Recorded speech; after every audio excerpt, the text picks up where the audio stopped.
好，大家好，又嚟到我哋看圖識股啊，我係 K 仔。咁啊，今個禮拜嘅恒指咧，基本上就係橫行啦，咁就波幅都幾大嘅啊。咁大家可以睇張圖啦，咁就週一咧就升過688點嘅，咁啊去到禮拜二咧就跌翻491點喎，即係差唔多500點。跟住星期三又再升翻175，就唔算大嘅。週四咧就跌咗384點有多，咁就而且咧就係先升上27,000，就再跌翻落去26,300點水平嘅。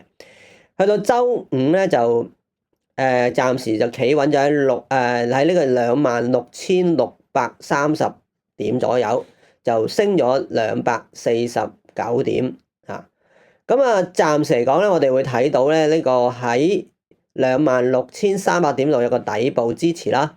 咁啊，但係咧就近呢2-3個禮拜咧，都其實個頂部咧係逐漸下降嘅啊。咁啊個形態都係麻麻地啦，可以話係啊。咁希望佢守得住26,630點呢一個水平啦啊。咁啊，而至於美股嘅道指咧嚇，咁啊大家可能可以睇下嘅。道指咧就週一咧就跌得比較大嘅，就821點。咁啊，即係大家見到一支大陰燭啦。咁就有當時一般相信咧，就其實冇乜特別外圍有咩嚴重嘅嘢，不過就話有份報告咧就講咧話 AI 咧將會帶嚟金融同埋經濟危機嘅。咁啊，結果就冧聲就跌咗一輪先啦，咁樣。咁啊，週四咧就一路就升翻上去曾經升翻上去49,800點嘅水平，不過又一轉跌翻落去48,977點啊。你可以話都係一種橫行啦嚇。咁啊，跟住落去咧就係納指啊，我哋講下納指先啊。納指咧就升上咧23,169點啊，咁就跟住就回頭啦，回頭咁啊落翻嚟就去到22,668點，咁啊比起上週嚟講，可以話係冇乜向前上升啦，仲有啲啲即係向下咁樣啦。咁就標指就有少少唔同啦，好少少啦嚇。標指就升咗上去6,950點，咁啊跟住咧就回頭落翻去6,860點，全週計咧大概得40點嘅進步，所以整體嚟講咧都係可以話係橫行啦嚇，可以話橫行。咁就今日咧就想講一個美股同一個港股啦嘅個股啦嚇。咁就講咩咧？今日想講美股嘅裏邊嘅鋰即係我哋平時手機用或者係電動車用嗰啲鋰電池嗰啲鋰啦嚇。咁啊，順便就呢度咧講下咧消息，我一般聽到嘅消息同埋圖形之間嘅嗰個趨勢嘅關係係點樣？咁啊，今次會講咧比較短期嘅狀態。嗱，其實我一路都講啦，我就唔多點樣聽嗰個消息㗎。咁啊，不過咧，我都有分析下咧，究竟消息同埋啲圖形嘅趨勢之間嘅關係係點。首先咧，又有關鋰即係全球嘅鋰咧，咁其實今個禮拜有一單好重要嘅消息啦，就喺25號我收到嘅。即係究竟呢單新聞係幾時即係爆出嚟咧？我都唔係好知，但係我收到咧就係25號啦嚇，2月25號。咁啊，津巴布韋咧就暫停咧就出口鋰精礦同埋鉛礦嘅。咁啊，目的係想推動咧礦業公司喺呢個國家裏邊嘅建立一個加工嘅業務。咁啊，津巴布韋嘅礦業部長就表示咧，就嗰個禁令係立即生效嘅啊。而非洲個國家咧就一直都試圖逼咧佢哋啲礦業公司咧喺當地咧就精煉礦產，就唔好咧就淨係自己咧就將啲鉛礦就運去其他國家度啦嚇。咁想喺從中得到更加大嘅經濟利益。咁啊，事實上咧，津巴布韋咧呢個非洲國家咧就擁有非洲最大嘅鋰嘅儲存量嘅咁咧就亦都係全球咧主要嘅生產國估計咧有成1.26億噸嘅咁咧就津巴布韋嘅礦業部長就表示咧，就只有啲礦商咧遵守政府嘅要求底下咧，先會解除禁令嘅。咁啊，舊年咧嗰個國家咧就表示過咧，就2027年係禁止鋰精礦嘅出口。咁啊，所以總體嚟講嘅消息咧，都係令到咧個供應減少啦。咁啊，自然咧鋰礦啊或者鋰嘅產品就會即係價格就會上升啦嚇。咁當然係即係利好呢個鋰嘅價格啦咁樣啊。咁啊，事實上咧，我就呢單消息之前咧，就2月24號咧已經買入咗。即係兩隻嘅鋰礦嘅公司嘅，一間叫 SQM， 一間叫 ALB 啊。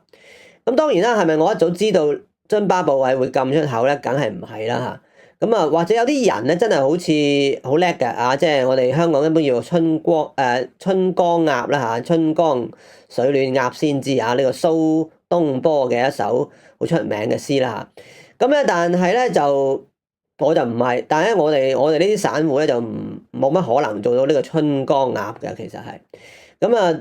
但係咧你可以對圖咧進行一啲比較細微觀察咧，你會見到呢個趨勢嘅。嗱，好似 SQM 為例啦，你會見到啊。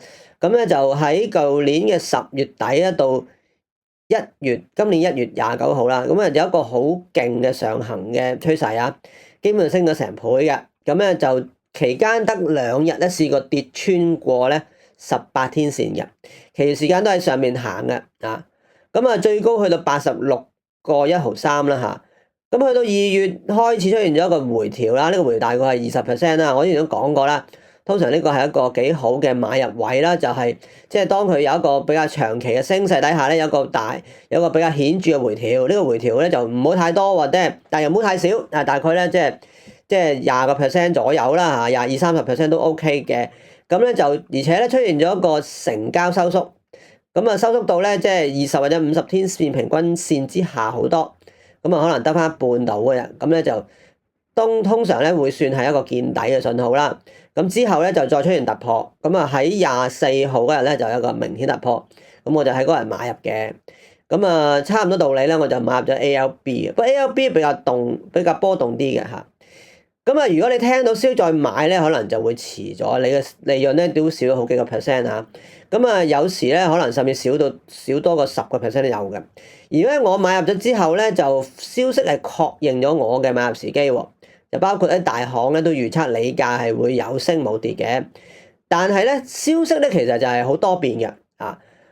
頭先講嘅25號咧出到個消息關於津巴布韋啦，咁跟住咧第二日咧26號咧又話咧預計1個月之內咧津巴布韋係會恢復出口嘅。咁咧就呢個時候咧 SQM 咧出嘅業績亦都唔錯嘅。咁啊其實成個如果從消息面嚟講咧，就其實都幾複雜混亂，又唔係好清楚嘅嚇。咁啊結果咧就係呢個 SQM 同埋 ALB 咧都係回調嘅。咁啊，我決定咧就只賺咗啦。咁啊，非常之短嘅一次即係 trading 啦，可以話係啊。咁啊，賺咗唔係好多啫啊，但係咧就好過冇啦嚇。即係賺咗大概都唔夠10%。但係咧我就會等咧，但係我就至少而家咧我就會我就會比較有個決心，就會知道咧其實應該係會嗰個鋰價都會利好嘅啊。咁啊，暫時都係嘅啊。咁只不過咧我就買入位咧可能會再揾個好啲啊。咁啊，從消息上咧係比較混亂嘅，但係整體上嚟講都係利好嘅。咁啊，至於港股咧就會講一隻啦，呢一隻咧就係中煤能源1898啊，1898咁我都好遲買嘅，其實係啊。咁啊，過年之前我都未買啦，咁樣就我都買過嘅，不過就唔成功啦。咁啊，當時嘗試咧就喺一個杯型裏邊咧就嘗試可唔可以攞到一個 low chip 啦。咁但係嗰個波動底下咧就好快被 stop out 咗啊！即係我都止蝕咗啦。咁啊，當然我都算係我止蝕得太緊嘅，其實呢啲止蝕位嚇。咁啊，過年之後咧，我就再試下啦，買一個類似杯柄位啦嚇。咁就喺我喺20號嗰日咧就見到一個向下嘅長影線啊，大家睇張圖會見到嘅啊。咁咧就顯示底部似乎有啲支持啊，而且咧喺呢個時候咧，你會見到嗰個成交咧都係萎縮得好緊要。但係有時咧你都唔好肯定，因為當時係過完年冇幾耐啦嚇，咁嘅成交萎縮都可能係有啲季節性嘅影響嘅啊。咁不過就我覺得應該都係有個底部支持啊，因為佢至少咧落個底又上翻去，就先有一支向下嘅長影先嘅。線嘅。咁我於是我就喺24號嗰日咧就12個半買入，咁啊中間都有啲喐上下喐下咁樣嘅，不過就去到咧27號咧，即係啱啱過去嘅星期五咧，就有個大陽燭，而且咧就大成交咁樣就突破啦。咁啊破咗，而且佢破得好犀利，而家咧基本上咧佢係破咗咧2010年以嚟嘅一個高位嘅。嗱，大家可以睇個月線圖啊，月線圖咧就係一個非常之大嘅圓底啊，呢個圓底係足足咧係經歷咗即係由2010年到而家嘅15年嘅，可以話係啊。咁當然啦，我就覺得呢個係一個都幾好嘅，即係利好嘅一個圖形啦嚇。咁當然啦，你個買入位係邊個位咧，就當然都要慢慢研究嘅。咁至少而家我就算係初步咧，就呢個 trade 都叫成功嘅，因為就最後咧就等到一個大成交同埋一個超過6% 嘅一個日嘅即係升幅啦咁樣啦。咁我相信咧就往後個趨勢應該都會有一啲向上嘅空間，可能比較大嘅。咁當然啦，有個可惜嘅就係我都冇買其他港股嘅煤炭股，因為其實27號嗰日咧，你會見到咧幾乎成個板塊都升嘅。但係注意一點咧，就單向圖表嚟講咧就好得意喎，美股嘅煤炭股咧就繼續向下嘅喎。但係點都好啦，即係我就冇買到尾，我就即係放棄咗買尾，暫時啦放棄咗買呢個美股嘅煤炭股嘅。咁但係咧資源股整體嚟講咧仍然係我嘅首選咁仍然咧我都會繼續落去嘅。OK， 好，咁我哋下星期咧再同大家講下即係呢啲圖表啦。OK，拜拜。